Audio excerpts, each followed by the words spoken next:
Hey yo, good evening viewers of the tube. My name is Tyler and welcome to the crypto YouTube channel that wasn't the first and definitely won't be the last. One thing that is for sure is that we will be remembered.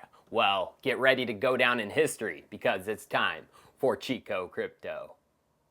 Alt season. If you have been involved with cryptocurrency, you have heard this term before and probably experienced one. If you're new, alt season can be defined as a prolonged period where altcoins significantly outperform the leading crypto asset, Bitcoin. In late 2017, alt season took off like never seen before. As seen from this chart, Bitcoin dominance was 80% in the beginning of 2017. By the end of 2017, that dominance number dropped to below 40%. Altcoins outperformed Bitcoin and sucked away market cap, and this period of time helped propel the emerging asset class into the limelight. However, throughout the bear cycle, altcoins closed the gap once in the beginning of January of 2018, having a mini alt season when Bitcoin dominance got to its all-time low of about 33%. Since then, throughout the rest of the bear and recent bull cycle, the Bitcoin dominance has been growing, resulting in a lack of another alt season thus far. So that is the question, will there be another alt season like the one experienced in late 2017? Personally, I don't think we'll ever see anything like that again in cryptocurrency. Back in late 2017, you could almost pick any coin from any team and you could make significant gains. This was largely due to retail traders' involvement and interest in initial coin offerings. ICO fever was huge in 2017 and hit its peak in late 2017 before fizzling out throughout 2018. Capital to fuel an alt season has to come from somewhere, and for a reason. In 2017, ICO fever was the reason, and capital came from retail investors. Today, the markets are a much different beast. Bitcoin is surging, but this surge is being boosted by institutional focus on Bitcoin and Bitcoin only. We all know institutions like Bakkt and Fidelity are coming later this year, but institutional demand for Bitcoin has been showing its face for the good part of 2018 and throughout this year. The Grayscale Bitcoin Trust, which is a publicly traded stock that invests exclusively in Bitcoin, serves as the best indicator of institutional investment in BTC. Only institutions and qualified accredited investors can invest directly into this trust with a minimum investment of $50K.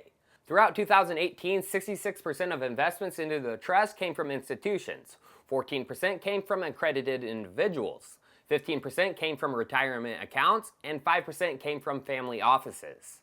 As we can see, the number of Bitcoins held by this trust has been surging throughout 2018 and into 2019, signaling these large investors are getting increasingly interested in Bitcoin. The Grayscale Trust actually holds just under 1.3% of the total circulating supply of BTC. This chart shows the recent surge in institutional involvement in BTC. As we can see, in April, the total inflow of Bitcoin in the trust reached an all-time high with 11,236 BTC.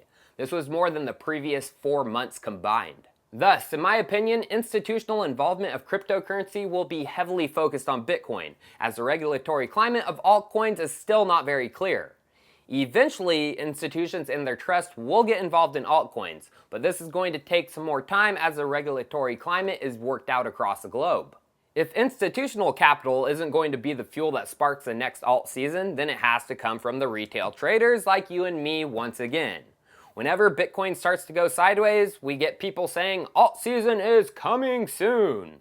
Personally, I believe people underestimate the allure of margin trading for people who would have otherwise gambled on alts. BitMEX and the likes are currently filling that need for traders to take a chance and make some significant gains. Bitcoin has done over $3.25 billion in trading volume in the past 24 hours, over $117 billion in the past 30 days, and almost $1 trillion in the past year.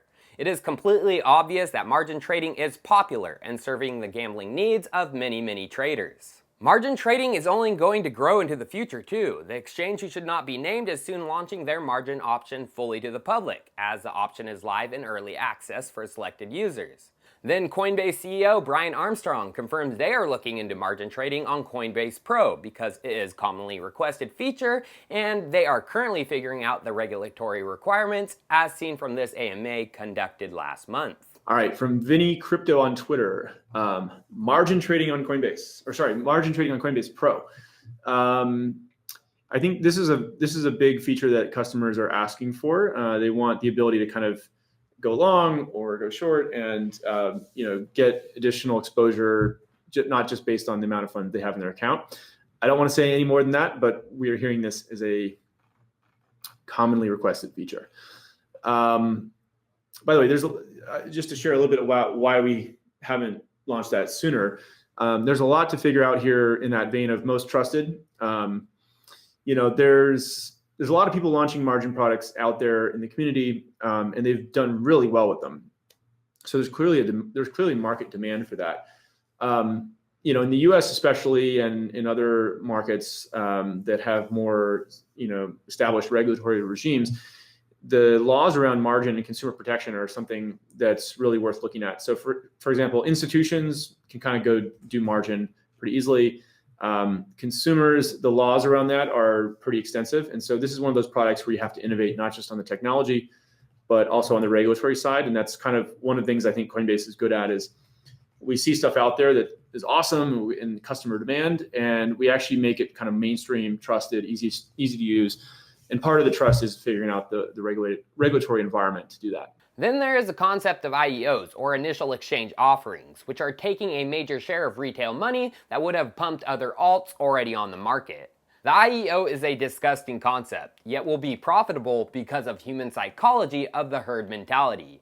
IEOs are basically this: retail traders giving centralized exchanges the power to say what is good and what is not in terms of crypto technology and projects. Usually with IEOs, a much lower amount of tokens are sold in the public sale. For example, Harmony's recent ICO, in which 12.5% of the tokens were sold to the public.